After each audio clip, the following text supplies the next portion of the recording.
네, 선생님은 요즘 어떤 음악 즐겨 들으세요? 요새 트로트가 대세라 아. 저는 네, 트로트를 많이 듣고는 있습니다. 그런데 네. 또 제가 사랑하는 그 BTS BTS를 아세요? 네, 제가 왜 BTS를 좋아하냐 하면은 그 친구들의 실력도 대단하죠. 또 네, 대단하게 생각을 하는데 어떨 때 보니까 한복을 이렇게 좀 네, 보셨어요? 네, 그렇게 한복 해서 입고, 네, 입고 퍼포먼스도. 나와서 하는 거를 보고서 야. 우리나라를 대표하는 저런 가수들이 우리나라의 옷을 입고 하는 거가 저는 너무 인상적이어서 정말 그 점을 높이 평가를 해서 네. 그 뒤부터 팬이 됐습니다. 네. 네, 그렇군요. 뭐 혹시 블랙핑크도 들어보셨어요? 블랙핑크에서도 뮤직비디오에 이렇게 네. 한복을 입고 나서 전 세계적으로 많은 사람들이 또 한복에 관심을 가지고 또뭐 사이트에서 한복 판매량이 막 늘어났다고 들었습니다. 이렇게 전 세계적으로 많은 사람들이 우리 뭐 K 문화 또 뭐 한복에 대한 관심을 가지고 있는데 근데 저희가 또 수업을 나가보면 한국 사람이 한복을 제대로 갖춰 입지 못하는 경우를 너무 많이 봤습니다. 이거 정말 창피한 일이라고 할 수 있는데요. 그렇죠. 네, 우리 한복 바르게 입기에 대한 프로그램과 또 수업들이 많잖아요. 네. 네, 꼭 필요한 수업일 텐데 또 한복 입을 때는 또 어떤 거를 주의해야 될지 또 우리는 어떻게 수업을 하고 있는지 또 알려주시기 바랍니다. 네. 한복은 우리나라의 전통적인 옷이죠. 그래서 네. 보편적으로 생각을 하면은 뭐 여자 옷은 치마 치마 저고리, 저고리. 네, 남자는 바지 저고리. 네, 이렇게 쉽게 생각하는 사람들이 많이 있는 것 같습니다. 그런데 한복의 색상을 보면은 굉장히 다양하죠. 네. 그리고 또 무늬라든지 그런 것이 굉장히 다양합니다. 그래서 14세 때 그럴 때는 뭐 우리가 빨강 치마에다 노란 저고리 같은 거 그런 거를 입고 뭐 애기였을 때는 우리 새똥 저고리 같은 네, 것도 많이 많이 입었죠. 입죠. 돌복으로도 입고. 그렇죠. 네. 돌복으로도 입고 그렇게 입는데 그다음에 이제 혼례를 하고 성인이 되고 그러면은 우리가 남색 치마 같은 거 뭐 미색 저고리 뭐 분홍색 저고리 이렇게 색상이 조금 달라지게 되죠. 그리고 보면은 또 우리가 상을 당하고 그럴 때는 주로 무슨 옷을 소복, 흰색 옷을 네, 입죠. 돌아가시는 분을 이렇게 길을 밝혀준다 그래서 아. 소복을 많이 입었는데 요새는 다 검은색 네, 검은색 한복으로. 옷도 많이 입습니다. 그리고 제사를 모실 때는 또 어떤 옷을 또 입죠?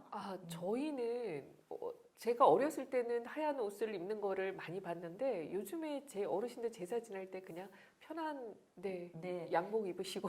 네. 제가 혼례할 때는 저희 시아버님께서 천단복을 한벌 해오너라 그러셨어요. 그래서 네. 그때만 해도 제가 공부를 안 하고 있을 때라 천단복이 뭔가 막 그랬더니 제사 모실 때 입는 옥색 네. 한벌을 얘기를 하시더라고요. 그래서 좋은- 저도 이제 네 그래서 뼈대 있는 집안으로. 네. 네. 그래서 저희 아버님이 그런 거를 굉장히 음. 중요하게 좀 생기셨던 분이세요. 그래서 첨단복을 입고 제사를 모실 때 꼭 입고 지내고 지금까지도 첨단복이 있습니다. 네. 그래서 이렇게 어떤 때라든지 그런 상황에 따라서 입는 색깔이라든지 또 모양이라든지 이런 것이 다 다르죠. 또 혼례 때는 또 어떤 옷을 입어요? 새 신부는 네. 네, 다홍 네. 초록 뭐 홍삼 관리백김이라는 네 그런 것도 있고 홍삼옥이 맞나요? 네. 그다음에 위에다가 뭐 이렇게 원삼이라든지 네, 네, 네. 화록 같은 거 또 족돌이 화관 같은 거 쓰고 굉장히 화려한 옷을 입죠. 그래서 우리는 이렇게 다양하게 옷을 입고 있습니다. 그리고 그런 옷 색깔들은 다 자연하고 일치되는 그런 색깔이기 때문에 한복의 색깔들이 굉장히 아름답죠. 네. 네. 한복의 색만으로도 이렇게 많은 의미를 담고 있는데 그런 걸 너무 모르고 있었던 것 같아요. 네. 그리고 남자들은 보면은 두루마기까지 입어야지 그것이 한복 정장이 되는 거거든요. 그래서 우리가 중학교, 고등학교 수업을 가서도 한복 수업을 많이 하고 있습니다. 그러면은 학교에서 요새는 비치되어 있는 학교가 상당히 많이 있었어요. 몇 년 전만 해도 한복 수업이다 그러면 집에 있는 한복을 갖고 오라 그러면 아버지 한복, 네. 할아버지 한복을 갖고 와갖고 이게 옷이 너무 크잖아요. 그러니까 애들이 이거를 갈무리를 잘 못하니까 한복 수업하면은 힘들어요. 네. 길어요. 막 그렇게 좀 불만이 있고 그랬는데 지금은 학교마다 이렇게 비치해 놓은 학교가 상당히 많이 있습니다. 그래서 아이들 이렇게 한복 입는 거를 보면 입고 나면은 서로 자기 모습을 보면서 너무 멋있다고 그래요. 여기 셀카도 막 찍고 네, 그러던데요. 셀카도 찍고 또 졸업 때도 한복을 입고 찍는 그런 네. 학교도 지금은 생기고 있습니다. 그래서 우리 한복을 입을 때 우리가 주의할 거를 한번 생각을 해보면은 겉에 옷만 예쁘게 입으면 안 되겠죠. 한복은 속옷을 다른 옷도 그렇지만 꼭 갖춰서 입어야지 됩니다. 그래서 저고리 입을 때 안에도 속저고리를 입어야지 이렇게 땀 같은 게 안 배고 그래서 속저고리 같은 거를 입고 그다음에 속치마도 어떨 때 보면은 막 이 여미는 게 뒤로 가게 입는 경우도 있어요. 학생들을 보면은 네. 그래서 앞으로 오게 여며서 입으라 그러고 치마 꼬리가 있죠. 네. 근데 자락. 꼬리가 이렇게 치마 자락이 우리는 오른손을 사용해서 왼쪽으로 오게 입어야 되거든요. 근데 아이들이 그거를 잘 모르는 경우가 많아요.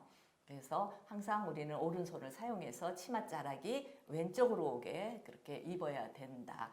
그리고 보면은 선생님 네. 목걸이 하셨네요. 네, 이게 깔맞춤으로 예쁘게.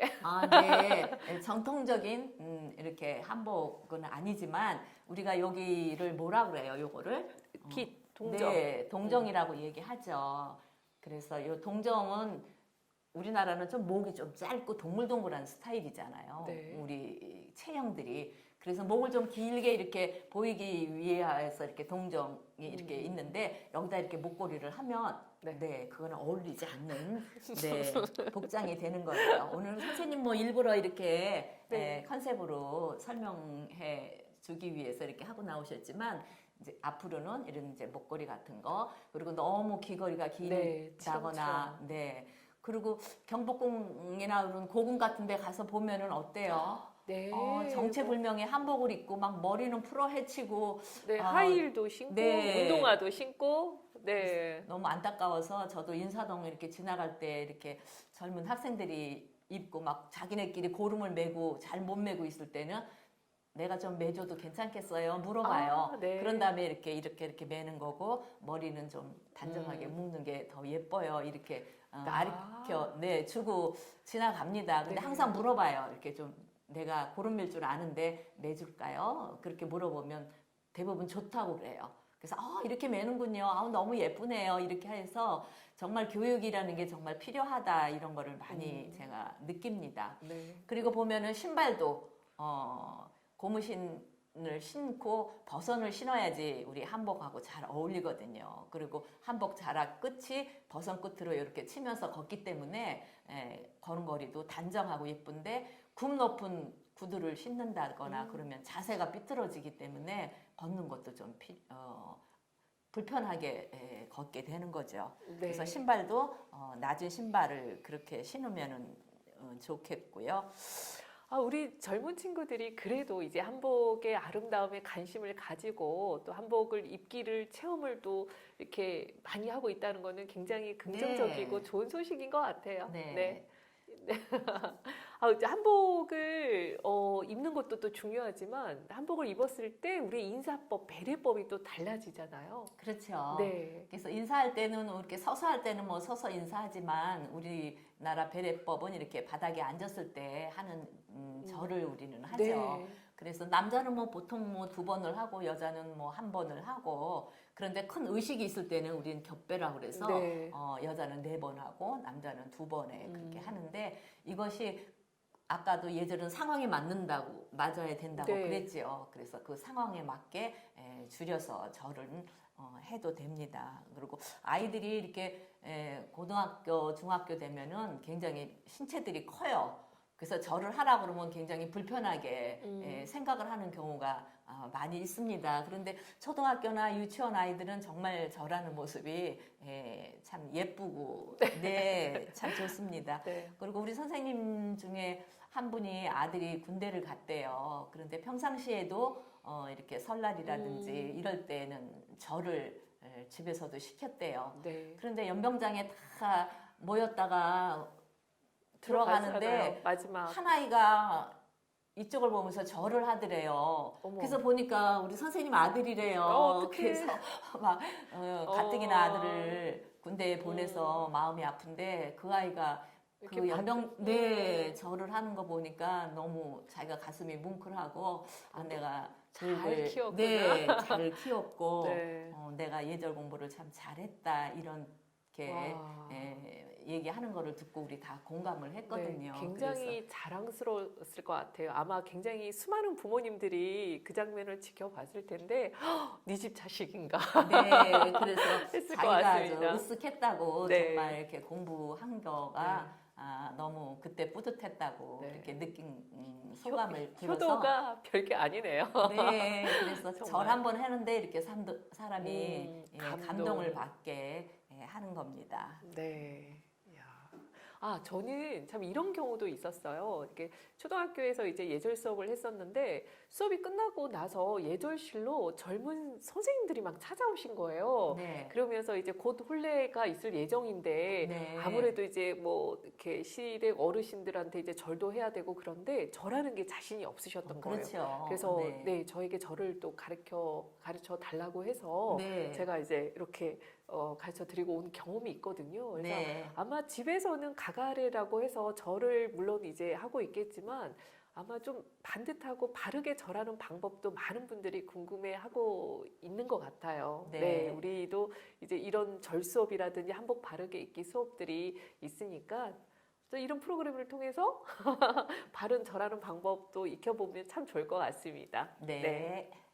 네.